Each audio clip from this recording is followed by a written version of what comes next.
जिक्र किया बाबा साहब की पुस्तक का, चाहे दुनिया के कहीं के मुसलमान वतन को वतन ना मानते हो, लेकिन भारत के मुसलमान हमेशा वतन के प्रति वफादार रहे हैं। हाँ। जब भी देश को जरूरत पड़ी उन्होंने बराबर खून दिया है, बराबर कुर्बानी। सर मैं सवाल ही नहीं उठा रही हूँ, मैं सवाल नहीं उठा रही हूँ, ये मुद्दा नहीं है। अब देखिए ये कहकर आप उसे अलग रंग दे रहे हैं। हाँ, नहीं, अवधेश जी ने कहा था ना। ठीक है, मैं एक चीज बता रहा हूँ, अवधेश जी मैं आ रही हूँ, मैं उस पर आ रही हूँ। कहीं किसी दूसरे देश का जय अमेरिका, जय राधिका जी के पास जाना।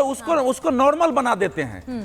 जब हम बोलते हैं जय बांग्लादेश, जय भारत, तो अगर उसके साथ ही अगर बोल भी देते हैं, हालांकि मैं आपसे इतना सहमत नहीं हूं, फिलिस्तीन से हमारे संबंध रहे, लेकिन हमारे संबंध इजराइल से भी रहे हैं। इजराइल भी हर कठिन समय में भारत के साथ खड़ा रहा है। तो जय इजराइल भी हमारी नीति जो है दोनों के साथ है।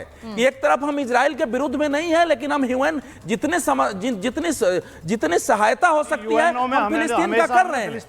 हम फिलिस्तीन का कर रहे हैं, हम फिलिस्तीन स्वतंत्र राष्ट्र का समर्थन करते हैं, लेकिन हम इजराइल के विरुद्ध नहीं है। जय फिलिस्तीन करने वाले लोग इजराइल को नहीं देखना चाहते हैं, उसमें एक ये भी निहित है। इसलिए इतना सरल मत लीजिए करो जय भारत जय फिलिस्तीन। ठीक है, मैं एक बार एक बड़ी खबर बता रही हूँ, उसके बाद मैं स्पीकर पे ऊपर चर्चा करा रही हूँ, क्योंकि जैसा भाटी जी ने कहा कि ये डाइवर्ट हो गई, डाइवर्ट नहीं हुई है, लेकिन क्योंकि एक खबर अभी आई है और हम न्यूज करते हैं और दिखाते हैं, तो स्वाभाविक है। मैं एक बार बड़ी खबर बताऊं कि असदुद्दीन ओवैसी के खिलाफ प्रोटेम स्पीकर और गृह मंत्री से शिकायत की गई है। बीजेपी सांसद शोभा करंदलाजे ने असदुद्दीन ओवैसी के खिलाफ शिकायत की है। ओवैसी के जय फिलिस्तीन वाले नारे के खिलाफ यह शिकायत की गई है कि संसद के अंदर, और मुझे लगता है कि ये शिकायत जय फिलिस्तीन से ज्यादा इस बात को लेकर है कि जय भारत नहीं है लेकिन जय फिलिस्तीन है। और आप जब शपथ लेते हैं तो आप भारत के संविधान की शपथ लेते हैं, आप किसी और देश के संविधान की शपथ नहीं लेते हैं। आप प्रतिबद्धता उस देश के प्रति जाहिर करते हैं जिस देश में आप जन्मे, जिस देश के आप हैं। तो इसीलिए ये विवाद ज्यादा है। मैं एक बार जरा बताऊं कि एक तरफ असदुद्दीन ओवैसी को लेकर, उनकी शपथ ग्रहण को लेकर विवाद है, तो वहीं दूसरी तरफ स्पीकर को लेकर विवाद है। ये दो तस्वीर आपको दिखा रही हूं। एक तरफ जय फिलिस्तीन पर बवाल हो रहा है और वहीं दूसरी तरफ स्पीकर पर सियासी बवाल शुरू हो गया है। वो सियासी बवाल क्यों है? क्योंकि स्पीकर किस पार्टी से हो, एनडीए ने साफ कर दिया है। ओम बिरला उनके स्पीकर उम्मीदवार है, लेकिन विपक्ष को पता है कि वो नहीं बन सकते हैं, स्पीकर का पद उनके उम्मीदवार को नहीं मिल सकता, फिर भी उम्मीदवार उतार दिया। अब सवाल ये है कि क्या विपक्ष के बीच में ही इसे लेकर असहमति है? क्योंकि आज टीएमसी के अभिषेक बैनर्जी ने कह दिया हमसे कोई राय नहीं ली गई, ये स्पीकर ऐसे ही बना दिया गया, स्पीकर का पद दे दिया के सुरेश को उम्मीदवार के रूप में, लेकिन क्या वो हमारे साथ चर्चा नहीं कर सकते थे? अब मैं आपको जरा बताती हूं कि हुआ क्या, आपको बताती हूं कि हुआ क्या।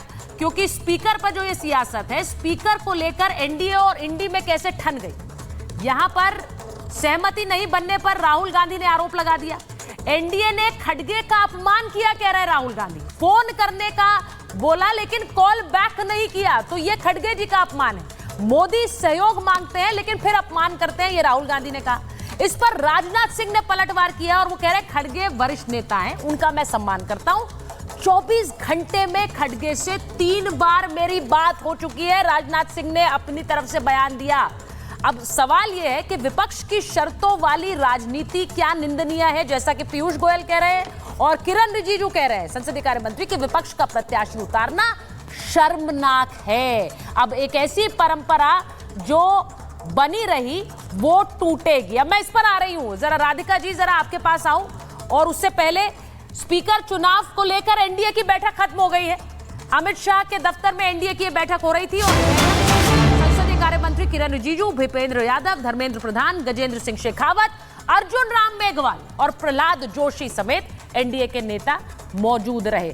तो अब मैं जरा एक बार राधिका जी के पास जा रही हूं। राधिका जी जरा बताइए, ये परंपरा क्या कल 11 बजे टूटेगी कि निर्विरोध स्पीकर चुना गया? क्योंकि अभी तक उम्मीद की जा रही थी कि विपक्ष मान जाएगा, वो उल्टा आप पर अपमान की राजनीति का आरोप लगा रहे हैं। देखिए, बहुत अफसोस की बात है, ये जो विपक्ष, इनके पास एक मौका है कि जिम्मेदार विपक्ष की भूमिका निभाए, लेकिन इनका घर इनसे संभल नहीं रहा है। राहुल गांधी जी को देखिए, 2 दिन पहले विदेशी अखबारों को, विदेशी मीडिया को इंटरव्यू देके कहते हैं कि एनडीए के कुछ नेता मेरे से बातचीत कर रहे हैं और वो एनडीए छोड़ेंगे। यहाँ उनका खुद आम आदमी पार्टी उनसे पहले अलग हो चुकी है। ममता बनर्जी ने फिर से आंखें दिखानी शुरू कर दी है, वो उनका लोकसभा स्पीकर के साथ ही नहीं दे रही। तो कैसे इलेक्ट होंगे? मुझे समझ नहीं आता कि इनको जो देश की जनता ने मत दे दिया है, जो डिसीजन दिया है, उसको स्वीकार क्यों नहीं करते?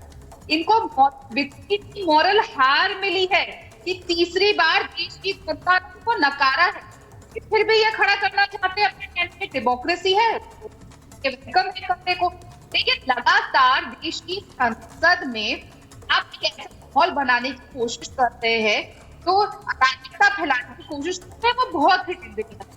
तो एक रिस्पॉन्सिबल ऑपोजिशन करने का मौका मिला है, उसको रिस्पॉन्सिबिलिटी उठाएं। तो बच्चों को खुले दुनिया का खेल नहीं है ये, राहुल गांधी जी समझते हैं। पहली वो पार्ट पिछले अजीब बात ये है कि आज तक वो ये तय कर पाए कि वो ऑपोजिशन बने नहीं।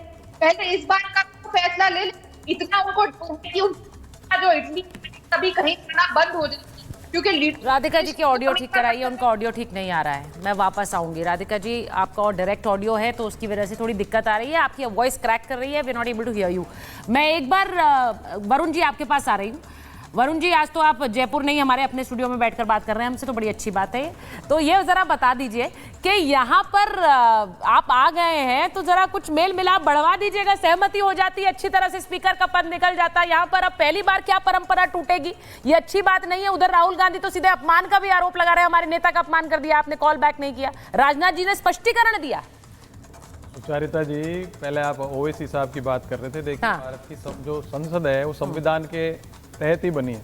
जो शपथ है उसमें जय फिलिस्तीन या जय इसराइल का कुछ प्रश्न ही नहीं है।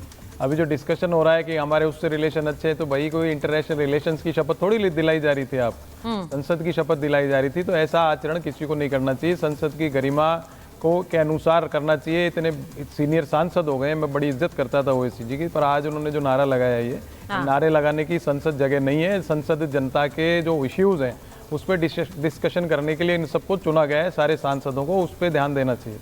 तो इसलिए भारत की संसद की गरिमा बनी रहे, सब नेताओं को ध्यान रखना चाहिए। और इलेक्शन का हैंगओवर जो है वो उतर जाना चाहिए था शपथ लेने के साथ साथ। ये कोई चुनाव का आप वोट लेने के लिए थोड़ी कर रहे हो कि वैसे नारे लगा लगा के वोट लें, तो ये गलत चीज़ है। इसको परंपरा को सब सांसदों को ध्यान रखना चाहिए, गरिमा का ध्यान रखना चाहिए। अब आपने जो प्रश्न उठाया भी, जो स्पीकर की बात थी, देखिए डेमोक्रेटिक फोरम है, डेमोक्रेसी भारत के अंदर अगर चुनाव होता है तो इसमें कौन सी परंपरा कौन सी टूट गई। आपने किरण रिजिजू जी का एक शब्द लिया, शर्मनाक बता रहे। भाई आप संसद में कोई भी प्रक्रिया होती है उसको शर्मनाक कैसे कह सकते हो? चुनाव है, चुनाव में मान लीजिए मैं कह रहा हूँ 3 पार्टियां अपने अध्यक्ष के पद के खड़ा करें, अभी भाटी जी खड़ा करें तो करें, क्या दिक्कत है? तृणमूल करें तो क्या दिक्कत है? ये तो लोकतांत्रिक व्यवस्था है। इसको आप शर्मनाक शब्द कैसे ले सकता है सरकार का कोई मंत्री? ये सबसे बड़ी बात तो उनके लिए शर्मनाक है, जो संसद की गरिमा के लिए किसी चुनावी प्रकार से शर्मनाक शब्द का प्रयोग कर सकता है कोई इतना बड़ा आदमी। करना ही नहीं चाहिए उनको। जहां तक राहुल गांधी का